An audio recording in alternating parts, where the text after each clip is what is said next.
Dean Semler is one of Australia's most experienced and versatile cinematographers. He's been shooting film for over 30 years and has covered a broad spectrum, from documentary and ethnographic films to commercials and features, culminating in his 1991 Academy Award for Cinematography on the feature Dances with Wolves. Dean took time out of his busy schedule to come into the film school and hold a masterclass in studio lighting for cinematography students. Thanks. Come through here, Michael. Cheers. The aim of the workshop was to demonstrate 4 different approaches to shooting firelight scenes, but also provided the students with an insight into the way Dean approaches his work as a cinematographer. Enjoying the moment and action. Coming up. Right. As Dean's most recent experience with lighting for firelight was on the film Dances with Wolves, the cinematography and design departments at the film school recreated the interior of a teepee so Dean could approach the lighting in the same way he had done on Dances with Wolves. The interiors of the teepees were all fairly simple lighting setups. Kevin liked to use 2 cameras all the time. He loved to use 2 cameras. And a lot of the times his wide shots would be here and the close-ups would be in there, you know, and he... So it was a matter of people looking fairly good. The problem you got with firelight is that it generally comes below people and therefore it gives them ugly shadows. It's sort of... it's not the most flattering light, you know, it's not Hollywood lighting by any means, you know, where you want to come in over or from the side. It comes in underneath and it's quite an ugly light. But it looks very real and we went with it. The problems you have with it, which you'll see when you get in there, are shadows. If people's hands are moving, you get shadows all over their faces. But the thing is not to worry about it, make it work for you and take it for being real and it, you know, make it work for you instead of against you. I think if we can put in, you know, we can get in some of our toters. I don't know how many you've got. We might... I've got a dozen. We've got a dozen, have we? Oh, good. All right. Well, we can hide maybe 3 batches of 3, so that's 9 in all, around this perimeter here. Down low, we'll hide them behind the rocks. We'll have the fire going, but we'll actually light it with the toters, and we'll put full 85 on top of them as well. So it's tungsten plus full 85, so it's really warm. And we'll go with our overhead. That's that up there. It's a 5. It's a 5 tungsten. Yep. And we might just add like a little bit of blue to that as well. That'll be just ambience, just softest ambience on the top of the head. And you see in some of those shots in there the black hair with the slight blue tinge is quite nice on it there. One of the problems lighting with real firelight I've always found is that you have to have the fire up so high that A, it becomes very uncomfortable for actors. It becomes a problem for sound. And also you tend to get, particularly on anamorphic lenses, you tend to get that terrible, unsightly anamorphic flare, that elliptical red flare that you can get from firelight. And you can't cut it without cutting the fire. But that's normally something you have to fight a little bit. The first approach to lighting involved several lights. 9 total lights were bunched around the fireside, some on top of each other. The lights were patched in groups of 3 through 3 different flicker boxes. The pulse of each of the flicker boxes ran at a different speed to produce an irregular flicker pattern.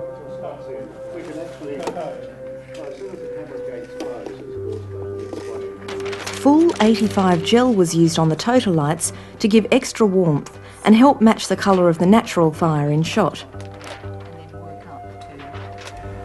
At the top of the teepee, a 5K tungsten Fresnel was shone through a diffusion frame. Half blue gel was used to contrast with the warmth of the firelight. I'll peg a skirt around that. No, that's probably a good height to start. 2 misers with full 85 gel were used on either side of the teepee door to provide a backlight as the actor moved in. Outside the teepee, a 10K Fresnel was used direct. A half blue gel was added to make the source cooler, and a tree branch was used in front of the light to break the harshness of its direction with some shadows. The time setting up provided plenty of opportunities for Dean to talk with the students about his experiences as a cinematographer. With colour temperature meters, I might pull it out occasionally. I find the best judge is your eye. If it looks good to your eye and it feels right to your eye, you've generally got it. Knowing your limitations of your stock, I worried about colour temperature a lot initially. I remember the first day I got my meter, I was shooting in a hairdressing saloon, and the walls were all apricot colour, and I would never have worried about it in my life. And I thought, I got this new machine, let's pull it out and use it. So I pulled it out and it said something horrible, like all your colours are going to be terrible, and it flashed and said, don't shoot this. And so you start adjusting and adding quarter blue and adding a bit of magenta and adding a bit of... And it was just so ridiculous, it was such a waste of time. I should have just shot it as it was, because it would look the same anyway. The first camera setup was used to bring the actor from outside the teepee through an opening to inside, where the other actors were seated around a fire. It was a difficult shot, tracking forward and craning down to reveal the interior of the teepee, and provided a challenge for lighting. I do a very slow aperture pull, so it's like your eyes adjusting to the light inside, which might be effective. We can do it over 3 or 4 seconds, you know. So I'm going to aim for a fair stop outside of maybe 8 or 11 and go for maybe a 2, 8 or 4 inside, so we can just do a little slow aperture pull as we push inside. It's not an exposure adjustment, it's an eye adjustment. There's a difference, you know. If we're going to do an exposure adjustment, we do it quickly as we went in. But I think we go in, it's dark, and then we slowly open up. Oh yeah, that's good. That's great, great, great. There's no need to be any closer than that. That's fabulous. In fact, let's pull back a bit. We can make it a little bit wider. We'll get some nice value out of this set. Too much. Was that 1 notch? 2, 8, 4 to 5, 6. 4 to 5, 6. Well, the overall reading, the range of the flicker is from roughly 2 to about 5, 6, but generally in the just short of 2, 8, just short of 5, 6. The flicker is starting at like about 2 2/3 and going to about 4 2/3. So rather than have it too hot, we'll expose it 4 1/3 might be a better stop. 4 1/3, which means it's going to go a little bit over and quite a bit under. A little bit more under than it will over. Just the turn you do? Okay, shorter. Okay, thanks. For the same speed and energy we had in the last That's take. the first setting. Okay, here we go. And rehearsing, framing up. And action, Scott. Action inside. And you decide to go. Okay, I'm going to do it. Scratch. And straight in. And pushing in now, gang, tilting down, right down to his boots. See his boots. And sit down, Scott. And we should tilt up a little bit faster at the end, but that's lovely apart from that. Let's do one more. Action inside. Action, Scott.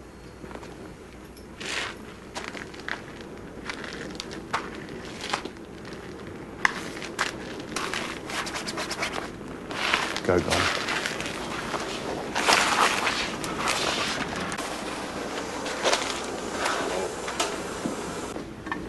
Michael.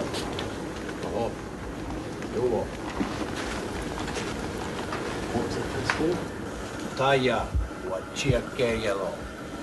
Waya, Wachiake, hello. Son. Horse, what's the word for horse?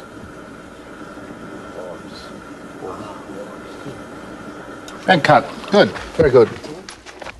Speed. Action inside. Action, Scott. There was a great shot this morning, the wide shot coming through the door. Just so full. You can see how that anamorphic frame's so beautiful if you've got, you know, edge-to-edge information in it. But you can see how also it's important in a wide shot like that, if you've got a hero in the shot, you've got to just light them up a tiny bit to pull them out because it's such a big screen to look at. I should have maybe hit up Dunbar with just his own separate little, just to pull him out a bit more.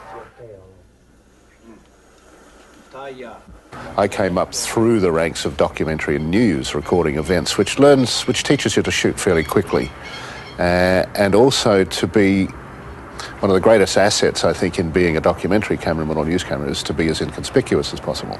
And I think that all comes with learning and with doing it for many years. And then moving into the drama side of it, my earlier dramas were sort of based on that documentary style a lot. A Good Thing Going, for instance, was a drama shot like a documentary, which had a lot of balls. It was very gutsy. Why couldn't you have been here? Just once when I needed a bit of help. Just once, Phil. Is that too much to ask? Why? What happened? It's lucky we've got good neighbours. What are you talking about? Baxter, he's worse than his bloody dogs. Oh, your work, your bikes, your booze. Everything else can go to hell. Yeah, that's right. And then moving gradually onto features that needed more work, and then doing commercials and seeing the whole commercial side of it. And the way you have to spend so much time lighting a packet of cigarettes or lighting a packet of cornflakes, where you can spend 4 hours lighting a packet of cornflakes. And I've seen agency guys hand-picking cornflakes out of a giant bag, Hero cornflakes. I want 50 for a bowl. Hours and hours of that sort of stuff. But my love now is drama.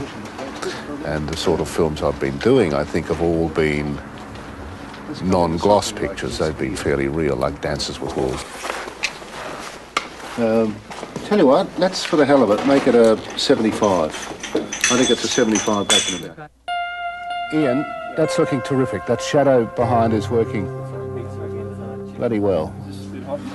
He's a bit close to that lamp now. On which? On Scott. Well, I'm just getting it under his chin, and it's quite a nice effect. Okay. Let's see you looking at him, Scott. Do a little rehearsal with the hands and the dialogue. Shunkawaka. Sorry? Shunkawaka. Shunkawaka.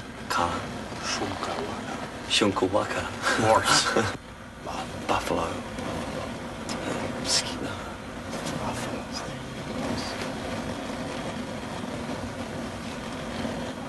Cut. Not bad. Zooms are unbelievably handy. It's simply that, taped into that, and you can forward and reverse, zooming in and out. You can also change your speed. And it's a great way to operate if you're doing, unplanned stuff. Even in drama where people might be going overboard, you might have Nick Nolte screaming down the lens and forgetting where in the hell he is, what country he's in, let alone what mark he's supposed to be on. So to give yourself the latitude, then a director will be grateful forever if you manage to get that performance. If you don't get it because you were frightened to do something, you do it again, you might never get that performance. In those situations, you'd have to go to a fluid head and then... Yeah, you can't do it on wheels. Yeah. And I've tried to do it on wheels where you're here and you say to the focus puller, zoom in a bit, zoom out, slower, faster. In it. It's all over.